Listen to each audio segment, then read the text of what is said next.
ಬ್ಯಾಟರಾಯನಪುರ ಕ್ಷೇತ್ರ ವ್ಯಾಪ್ತಿಯ Hebbal ಕೆಂಪಾಪುರದ coffee board ಬಡಾವಣೆಯ ಜೈನ್ ಹೆರಿಟೇಜ್ ಶಾಲೆಯ ಪಕ್ಕದ ರಸ್ತೆ ಭೂಮಾಫಿಯಾಗಳಿಂದ ಒತ್ತುವರಿಗೆ ಒಳಗಾಗಿ ಹಲವು ವರ್ಷಗಳಿಂದ ಸಾರ್ವಜನಿಕ ಓಡಾಟಕ್ಕೆ ಬಂದಾಗಿದ್ದು, ಸದರಿ ರಸ್ತೆಯನ್ನ ಸಾರ್ವಜನಿಕರ ಓಡಾಟಕ್ಕೆ ಮುಕ್ತಗೊಳಿಸಬೇಕು ಮತ್ತು ಅಲ್ಲಿನ ರಸ್ತೆ ಗುಂಡಿಗಳನ್ನು ಮುಚ್ಚಿಸುವ ಮೂಲಕ ನಿತ್ಯ ಸಂಭವಿಸುತ್ತಿರೋ ಅಪಘಾತಗಳು ಮತ್ತು ಟ್ರಾಫಿಕ್ ಸಮಸ್ಯೆಯನ್ನ ಪರಿಹರಿಸುವಂತೆ ಕಾಫಿ ಬೋರ್ಡ್ ಬಡಾವಣೆ ಮತ್ತು ಸುತ್ತಮುತ್ತಲಿನ ನಿವಾಸಿಗಳ ಕ್ಷೇಮಾಭಿವೃದ್ಧಿ ಸಂಘಗಳ ಮುಖಂಡರು, ಮಾಜಿ ಬಿಬಿಎಂಪಿ ಸದಸ್ಯರಾದ ಸನ್ಮಾನ್ಯ ಶ್ರೀ ಜಯಪ್ಪ ರೆಡ್ಡಿರವರ ನೇತೃತ್ವದಲ್ಲಿ ಬುಧವಾರ ಸಂಜೆ ಬಿಬಿಎಂಪಿ ಯಲಹಂಕ ವಲಯ ಆಯುಕ್ತರಾದ ಮಾನ್ಯ ಶ್ರೀ ಕರಿಗೌಡ ಅವರನ್ನು ಭೇಟಿ ಮಾಡಿ ಮನವಿ ಮಾಡಿಕೊಂಡರು.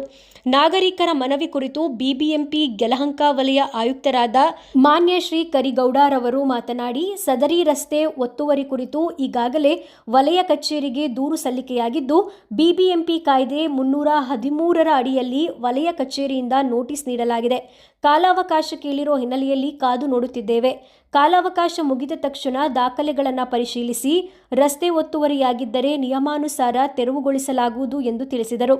ಮಾಜಿ ಬಿಬಿಎಂಪಿ ಸದಸ್ಯೆ ಶ್ರೀಮತಿ ಮಾರಿಮುತ್ತು ಇಲ್ಲಿನ ರಸ್ತೆ ಜಾಗವನ್ನು ತಮ್ಮದೆಂದು ಹೇಳಿಕೊಂಡು ಕಾಂಪೌಂಡ್ ನಿರ್ಮಿಸಲು ಆರಂಭಿಸಿದ್ದ ಹಿನ್ನೆಲೆಯಲ್ಲಿ ಇತ್ತೀಚೆಗೆ ಕಾಫಿ ಬೋರ್ಡ್ ಬಡಾವಣೆಯ ನಿವಾಸಿಗಳು ಉದ್ಯಾನವನವೊಂದರಲ್ಲಿ ಸಭೆ ಸೇರಿ ಸದರಿ ರಸ್ತೆ ತೆರವುಗೊಳಿಸುವ ವಿಚಾರವಾಗಿ ಚರ್ಚೆ ನಡೆಸಿದ್ದರು ಎಂಬುದು ಗಮನಾರ್ಹ ಸಂಗತಿ. ಹೆಬ್ಬಾಳ ಕೆಂಪಾಪುರದಲ್ಲಿ ರಸ್ತೆ ಒತ್ತುವರಿಯಾಗಿದೆ ಅಂತೇಳಿ ಕೆಲವು ದೂರು ಕೊಟ್ಟಿದ್ದಾರೆ. ನಮ್ಮ AWL ಅವರು ಬಿಬಿಎಂಪಿ ಕಾಯ್ದೆ ಕಲಂ 313ರಲ್ಲಿ ನೋಟಿಸ್ ಕೊಟ್ಟಿದ್ದಾರೆ. ನೋಟಿಸ್ ಕೊಟ್ಟಾಗ ಅದಕ್ಕೆ ಸಮಯಾವಕಾಶ ಕೇಳಿದ್ದಾರೆ.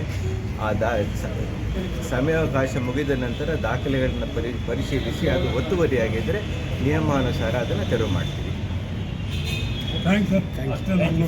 ದಿನಗಳಿಂದ ನಡೆದಂಥ ಒಂದು ಗಲಾಟೆಯನ್ನು ಇವತ್ತು ಬಿಬಿಎಂಪಿ ಅಧಿಕಾರಿಗಳು ಒಪ್ಪಿಕೊಂಡು ಕೇವಲ ಇನ್ನೊಂದು 3-4 ದಿನದಲ್ಲಿ ನಾವು ನೋಟಿಸ್ ಕೊಟ್ಟಿದ್ದೀವಿ. ಇನ್ನು 3 ದಿನ ಟೈಮ್ ಕೇಳಿದ್ದಾರೆ. 3 ದಿನದಲ್ಲಿ ನಾವು ಸ್ಥಳಕ್ಕೆ ಬಂದು ಆ ರಸ್ತೆ ಏನು ಮಾರಿಮುತ್ತವರು ರಸ್ತೆಯನ್ನು ಅಗೆದಿದ್ದಾರೋ ಅದನ್ನೆಲ್ಲ ಮುಚ್ಚಿ ಕಾನೂನು ರೀತಿ ನಿಮಗೆಲ್ಲ ವ್ಯವಸ್ಥೆಗಳು ಮಾಡಿಕೊಡ್ತೀವಿ ಅಂತ ಒಪ್ಕೊಂಡಿದ್ದಾರೆ, ಭರವಸೆ ಕೊಟ್ಟಿದ್ದಾರೆ. ಇದನ್ನು ಸಾಕು ಒಪ್ಕೊಂಡಿದ್ದಾರೆ. Right, thank you.